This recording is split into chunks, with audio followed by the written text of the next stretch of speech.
Let us begin. The Emperor's New Clothes. Many years ago, there was an emperor who was so excessively fond of new clothes that he spent all his money in dress. He did not trouble himself in the least about his soldiers, nor did he care to go either to the theatre or the chase, except for the opportunities then afforded him for displaying his new clothes. He had a different suit for each hour of the day, and as of any other king or emperor, one is accustomed to say, "He is sitting in council." It was always said of him, "The emperor is sitting in his wardrobe." Time passed merrily in the large town which was his capital. Strangers arrived every day at the court. One day, 2 rogues, calling themselves weavers, made their appearance. They gave out that they knew how to weave stuffs of the most beautiful colors and elaborate patterns, the clothes manufactured from which should have the wonderful property of remaining invisible to everyone who was unfit for the office he held, or who was extraordinarily simple in character. These must indeed be splendid clothes, thought the emperor. Had I such a suit, I might at once find out what men in my realms are unfit for their office, and also be able to distinguish the wise from the foolish. This stuff must be woven for me immediately. And he caused large sums of money to be given to both the weavers in order that they might begin their work directly. So the 2 pretended weavers set up 2 looms and affected to work very busily, though in reality they did nothing at all. They asked for the most delicate silk and the purest gold thread, put both into their own knapsacks, and then continued their pretended work at the empty looms until late at night. "I should like to know how the weavers are getting on with my cloth," said the emperor to himself after some little time had elapsed. He was, however, rather embarrassed when he remembered that a simpleton, or one unfit for his office, would be unable to see the manufacture. To be sure, he thought he had nothing to risk in his own person, but yet he would prefer sending somebody else to bring him intelligence about the weavers and their work before he troubled himself in the affair. All the people throughout the city had heard of the wonderful property the cloth was to possess, and all were anxious to learn how wise or how ignorant their neighbors might prove to be. "I will send my faithful old minister to the weavers," said the emperor at last, after some deliberation. "He will be best able to see how the cloth looks, for he is a man of sense, and no one can be more suitable for his office than he is."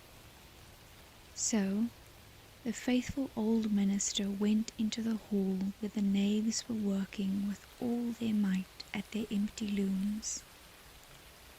"What can be the meaning of this?" thought the old man, opening his eyes very wide. "I cannot discover the least bit of thread on the looms." However, he did not express his thoughts aloud. The impostors requested him very courteously to be so good as to come nearer their looms, and then asked him whether the design pleased him, and whether the colors were not very beautiful, at the same time pointing to the empty frames. The poor old minister looked and looked. He could not discover anything on the looms, for a very good reason. There was nothing there. What? Thought he again. Is it possible that I am a simpleton? I have never thought so myself, and no one must know it if I am so. Can it be that I am unfit for my office? No, that must not be said either. I will never confess that I could not see the stuff. Well, Sir Minister, said one of the knaves, still pretending to work, you do not say whether the stuff pleases you. Oh, it is excellent, replied the old minister, looking at the loom through his spectacles. This pattern and the colours, yes, I will tell the emperor without delay how very beautiful I think them. We shall be much obliged to you, said the impostors, and then they named the different colours and described the pattern of the pretended stuff. The old minister listened attentively to their words in order that he might repeat them to the emperor, and then the knaves asked for more silk and gold, saying that it was necessary to complete what they had begun. However, they put all that was given them into their knapsacks and continued to work with as much apparent diligence as before at their empty looms. The emperor now sent another officer of his court to see how the men were getting on, and to ascertain whether the cloth would soon be ready. It was just the same with this gentleman as with the minister. He surveyed the looms on all sides, but could see nothing at all but the empty frames. Does not the stuff appear as beautiful to you as it did to my lord the minister? Asked the impostors of the emperor's second ambassador, at the same time making the same gestures as before, and talking of the design and colours which were not there. I certainly am not stupid, thought the messenger. It must be that I am not fit for my good, profitable office. That is very odd. However, no one shall know anything about it. And accordingly, he praised the stuff he could not see, and declared that he was delighted with both colours and patterns. Indeed, please your imperial majesty, said he to his sovereign when he returned, the cloth which the weavers are preparing is extraordinarily magnificent. The whole city was talking of the splendid cloth which the emperor had ordered to be woven at his own expense. And now the emperor himself wished to see the costly manufacture while it was still in the loom. Accompanied by a select number of officers of the court, among whom were the two honest men who had already admired the cloth, he went to the crafty impostors, who, as soon as they were aware of the emperor's approach, went on working more diligently than ever, although they still did not pass a single thread through the looms. Is not the work absolutely magnificent? Said the two officers of the crown already mentioned. If your majesty will only be pleased to look at it, what a splendid design, what glorious colours! And at the same time they pointed to the empty frames, for they imagined that everyone else could see this exquisite piece of workmanship. How is this? Said the emperor to himself. I can see nothing. This is indeed a terrible affair. Am I a simpleton, or am I unfit to be an emperor? That would be the worst thing that could happen. Oh, the cloth is charming, said he aloud. It has my complete approbation, and he smiled most graciously and looked closely at the empty looms, for on no account would he say that he could not see what two of the officers of his court had praised so much. All his retinue now strained their eyes, hoping to discover something on the looms, but they could see no more than the others. Nevertheless, they all exclaimed, "Oh, how beautiful!" and advised His Majesty to have some new clothes made from this splendid material for the approaching procession. Magnificent, charming, excellent, resounded on all sides, and everyone was uncommonly happy.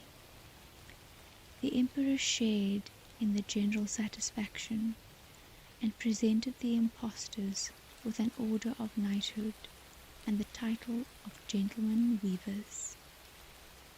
The rogues sat up the whole of the night before the day on which the procession was to take place, and had 16 lights burning, so that everyone might see how anxious they were to finish the Emperor's new suit. They pretended to roll the cloth off the looms, cut the air with their scissors, and sewed with needles without any thread in them. "See," cried they at last, "the Emperor's new clothes are ready." And now the Emperor, with all the grandees of his court, came to the weavers, and the rogues raised their arms as if in the act of holding something up, saying, "Here are your Majesty's trousers, here is the scarf, here is the mantle. The whole suit is as light as a cobweb. One might fancy one has nothing at all on when dressed in it. That, however, is the great virtue of this delicate cloth." "Yes, indeed," said all the courtiers, although not one of them could see anything of this exquisite manufacture. "If your Imperial Majesty will be graciously pleased to take off your clothes, we will fit on the new suit in front of the looking-glass." The Emperor was accordingly undressed, and the rogues pretended to array him in his new suit, the Emperor turning round from side to side before the looking-glass. "How splendid His Majesty looks in his new clothes, and how well they fit!" everyone cried out. "What a design! What colours! These are indeed royal robes."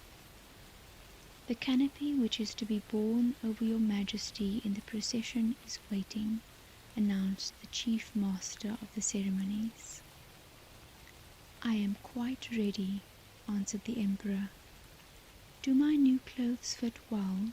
asked he, turning himself round again before the looking-glass in order that he might appear to be examining his handsome suit.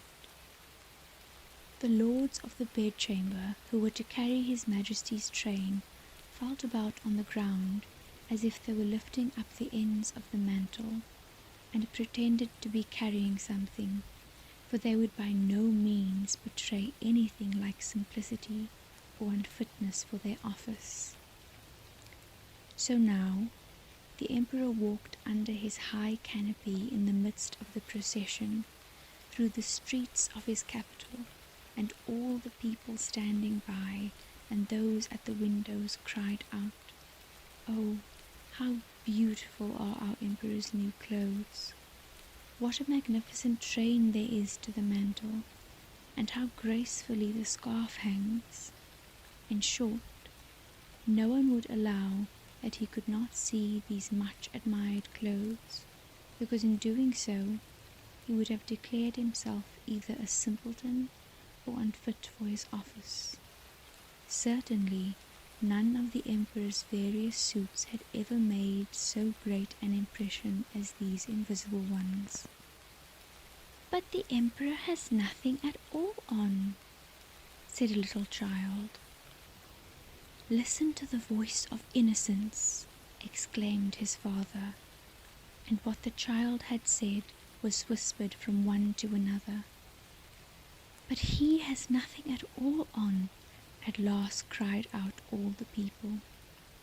The emperor was vexed, for he knew that the people were right, but he thought the procession must go on now, and the lords of the bedchamber took greater pains than ever to appear holding up a train, although, in reality, there was no train to hold. And that is that.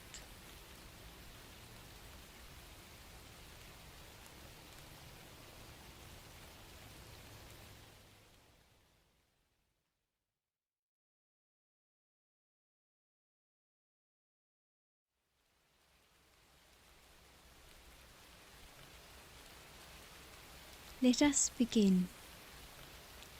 The Little Match Girl. Most terribly cold it was. It snowed and was nearly quite dark and evening, the last evening of the year. In this cold and darkness there went along the street a poor little girl, bareheaded and with naked feet. When she left home, she had slippers on, it is true, but what was the good of that? They were very large slippers, and the poor little thing lost them as she scuffled away across the street because of two carriages that rolled by dreadfully fast.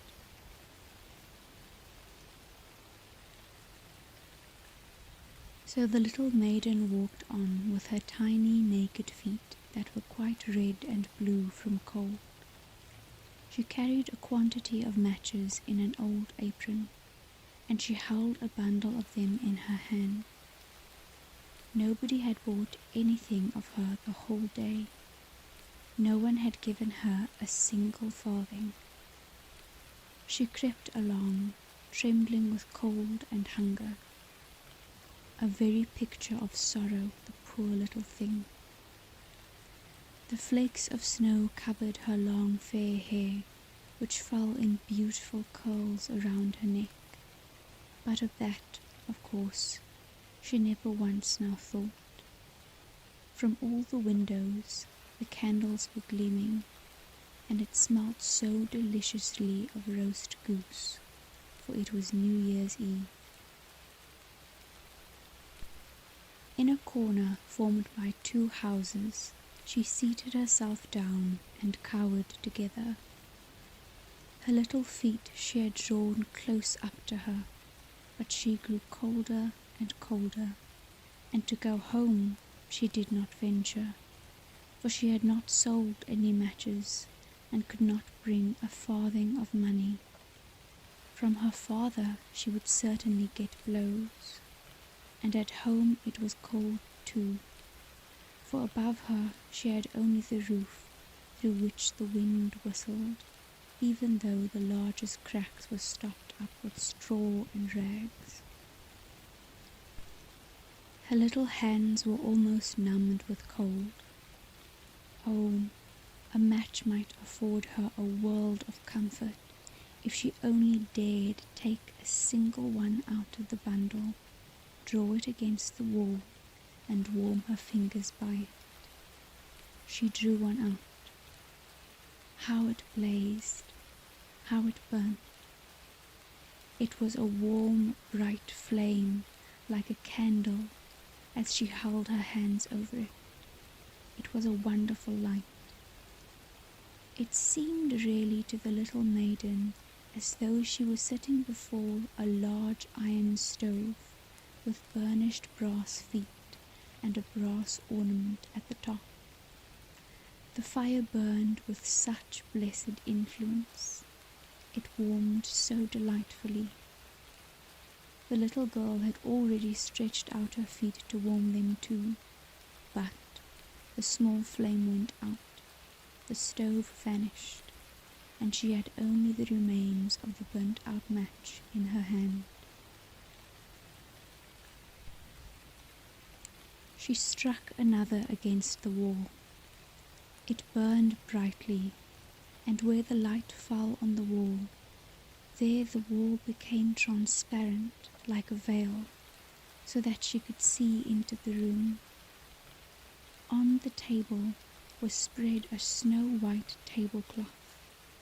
Upon it was a splendid porcelain service, and the roast goose was steaming famously, and what was still more capital to behold was the goose hopped down from the dish, reeled about on the floor with knife and fork in its breast, till it came up to the poor little girl, when the match went out, and nothing but the thick, cold, damp wall was left behind. She lighted another match. Now there she was, sitting under the most magnificent Christmas tree. It was still larger and more decorated than the one she had seen through the glass door in the rich merchant's house. Thousands of lights were burning on the green branches and beautifully colored pictures, such as she had seen in the shop windows, looked down upon her. The little maiden stretched out her hands towards them when the match went out. The lights of the Christmas tree rose higher and higher. She saw them now as stars in heaven. One fell down and formed a long trail of fire. "Someone is just dead," said the little girl, for her grandmother, the only person who had loved her and who was now no more, had told her that when a star falls, a soul ascends to God. She drew another match against the wall.